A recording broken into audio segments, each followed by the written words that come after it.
Те, кто знают Amazfit, ждут BIP 2. Долго ждут, слишком долго. И каждая новая модель той же формы, что и первая, пытается нами, фанатами, быть названа вторыми бипами. И Amazfit BIP Lite, и Amazfit Health, а теперь еще и Amazfit GTS. Но это совсем другие продукты, и даже пресловутый GTS, насколько бы он ни был эпичен, совершенно иной. Точно не продолжение линейки, а ее ответвление. Tube 309, всем привет, вы на канале Польза.нет, и здесь только быстрые и емкие обзоры, а еще длинные стримы. И сегодня, как о горячем пирожке, я расскажу вам об умных часах от Amazfit GTS. Сразу оговорюсь, что речь пойдет о китайской версии, и на момент издания ролика купить часы можно только по предзаказу по ссылке в описании. Как только что-либо изменится, в описании будет ссылка на активную продажу. А еще я разыграю эти часы, как только ролик наберет 5000 лайков среди подписчиков, репостнувших это видео. Полные условия в описании к видео. И теперь 20 основных фактов об Amazfit GTS. Упаковка красивая, но главное не то, что она открывается коробком, и все как всегда стильненько, а то, что этот плотный картон с бодрой прослойкой. Даже Почта России не в силах эти часы в ней убить. Хотя, ладно, не будем о грустном, вся основная информация у нас на картоне. В комплекте документация, часы и кабель зарядки. Я, как вы могли заметить, заказал еще и кастомный оригинальный ремешок бледно-морковного цвета. Удобен ремешок до безумия, да и выглядит классно. Часы включаются моментально в штатной программе Amazfit, под них уже есть иконка для подключения. Полная настройка с обновлениями у меня заняла около часа, при том, что часы подключились только со второго раза к телефону. На самих часиках есть функциональная кнопка, которая прямо в их меню может быть перепрограммирована, а по умолчанию она просто активирует экран. В глаза сразу бросается AMOLED-дисплей размером в 1,65 дюйма и разрешением 348 на 442 точки. А еще плотность точек 341 ppi. По плотности они даже четвертые яблочные часики переплюнули. Автояркость здесь работает даже в стоковой прошивке адекватно, что крайне удивительно. Яркости свободно хватает даже для солнечного дня. Экран 2,5D стекло Gorilla Glass 3, конечно же с олеофобным покрытием, но царапается он на ура, да и отпечатки пальцев на нем остаются. И вообще сейчас даже проще найти и купить защитное стекло на эти часы, чем сами часы, как и ремешки под них. Продавцы на Алиэкспрессе знают, что нам будет необходимо. Продаются часы в трех цветах: черный, серый и розовый расцветки. У меня, как вы заметили, черная. Понятно, что уже в продаже, как я говорил, на них море ремешков, тем более они быстросъемные и по размеру идеально подходят. Ремешки от Amazfit BIP, Amazfit Health и Amazfit BIP Lite. Рамки экрана у часов после первых бипов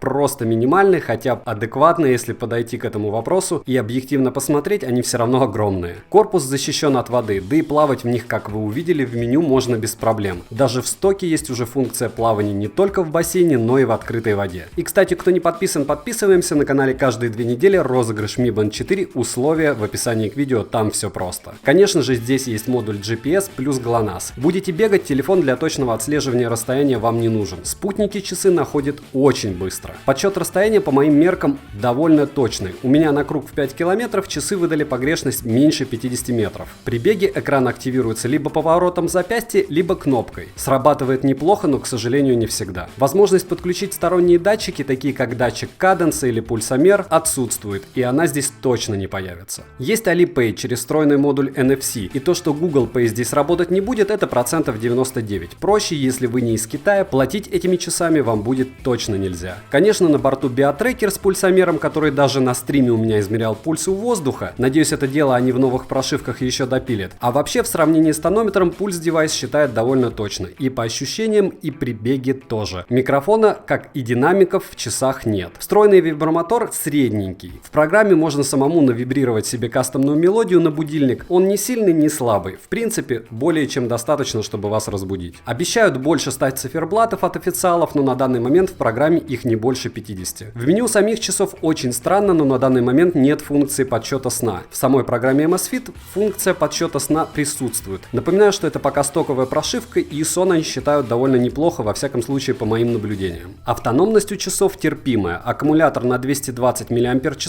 с уведомлениями без бега около 8 суток вас проживет. С подсчетом пульса раз в минуту. Перманентного подсчета пульса здесь нет. И раз в минуту на данный момент максимальная частота его измерения. Функции Always On Display тоже нет, но активацию экрана в прошивке докрутили до 15 секунд, выставить можно самому, начиная с 3. Как и в умных часах GTR, но в GTR-ках уже добавили Always On Display, что сделало их значительно удобнее. Я думаю, и здесь добавят. Активацию экрана поворотом запястья, как я я уже повторял, отрабатывает. Пусть не на ура, но неплохо. На основном циферблате 5 модулей Watch Face, дальше на втором экране количество шагов и калорий, расстояние, третий экран пульс, четвертый Alipay. Пятый экран — это предустановленные приложения, посмотрим, что туда добавят. Активировать экран можно поворотом запястья, тапом или кнопкой. При свайпе вниз можно включить фонарик, изменить яркость экрана, включить DND режим, как вы знаете, это не беспокоит, или заблокировать экран. По экрану свайп вверх, сверху вниз, информация об активности, шаги, калории, время отдыха. Следующий — график измерения пульса с указанием пульсовых зон вашей активности. Дальше активация отслеживания спортивной активности. Примечательно здесь 3 момента. Первое, здесь есть функция отслеживания занятий с весами в зале. А второе, здесь есть отслеживание активности в открытой воде. Третье же, здесь нет отслеживания беговых лыж, а лыжи только слалом. Скатываемся с горки, они считают. Если мы решим отслеживать беговые лыжи, эти часы нам ничем не помогут. Везде можно выставить напоминание о цели, пульсовые зоны, выставить функцию автопаузы, но повторяюсь, что нагрудный пульсомер к часам не подключить, как и не закинуть на них музыку, либо установить на них какие-либо программы. Все это на данный момент невозможно и возможно вряд ли будет. Очередной пункт — это перечень активностей. При попадании на них можете каждую рассмотреть подробно с зонами пульса и потраченным временем, калориями и другими стандартными данными. Дальше погода на 7 дней с графиком восходов и заходов солнца. Следующая функция управления плеером телефона: можно листать треки и менять громкость. Как активировать данную функцию при одновременном отслеживании бега, я не нашел. То есть вы бежите, ваши часы отслеживают ваш бег, у вас на экране определенные данные, но с часов менять треки либо менять громкость вы не сможете. Скорее всего, это, как всегда, будет допилено в следующих прошивках, но на данный момент только так. Далее идут оповещения, русские показывают, смайлы пока нет. Читаются сообщения отлично, после идут будильники, выставить можно сколько угодно будильников. И устанавливать можно их прямо с часов. А вот как удалять часов прямо из меню, я не понял. Просто удалить через программу на телефоне пока единственный выход. Далее идет вкладка напоминалок, программная папка для приложений, которые, возможно, еще можно будет установить. Очередной идет вкладка с компасом, секундомером, таймером, функцией поиска телефона и Alipay. Последний идет вкладка настроек, здесь выбор Watch Face'ов, время активности экрана от 5 до 15 секунд и заводские настройки с ресетами, восстановлением к заводским и всему подобному. Программа для сопряжения MSFit работает исправно, соединяется быстро, из программы можно найти часы, настроить активацию экрана поворотом запястья, придумать себе вибро на будильник, поменять меню в самих часах, выбрать программы, с которых часы смогут принимать оповещения, настроить разблокировку телефона часами, а если бы вы были в Китае, можно было бы загрузить проездные карточки. Также здесь можно обновить прошивку, включить напоминалку о необходимости активности, ну и, конечно, закачать новые Watch Face'ы. Вообще все как всегда стандартно. Кратко это все. На доп. Вопросы отвечу вам в комментариях или в личку. Напоминаю, что никакие карты сюда не загрузить, то есть никаким ориентированием в них заниматься смысла нет. Смайлы пока они не показывают, уверен, что в будущем в прошивках смайлики будут показывать без проблем. И в принципе все. Ориентировочная цена в рублях около 10 тысяч рублей или $150 США. Надеюсь, что она упадет до 8 тысяч. Тогда часы, по моему мнению, будут просто кладом. Резюмируя сегодня тем, что часики мне понравились. Если у вас нет MSFit'ов, не нужен нагрудный пульсомер и хочется топовый продукт за недорого, однозначно покупайте. Ну а если нравится круглый формат, есть умные часы MSFit GTR. Тот же функционал, только в круглом корпусе. Напоминаю про конкурсы. Хотите Mi Band 4? Как его выиграть? Условия в описании. Хотите получить эти часы, либо наушники Weiser TP1, которые сейчас в розыгрыше? Условия опять же в описании к видео. Что еще купить и на что сделать обзор, пишем в комменты. Добавляйтесь во все соцсети, буду рад всем. На канале минимум 3 обзора в неделю и 1 стрим. Из нового недавно выложил обзор на Redmi Note 8 Pro. Тоже интересный аппарат. Для подписчиков нажмите, пожалуйста, еще раз на колокольчик, потому что YouTube поменял условия оповещений. Не забываем, что минимум 3 обзора в неделю и 1 стрим вам обеспечен. Девайсу да или нет пользы, даст ответ. Добра и удачи!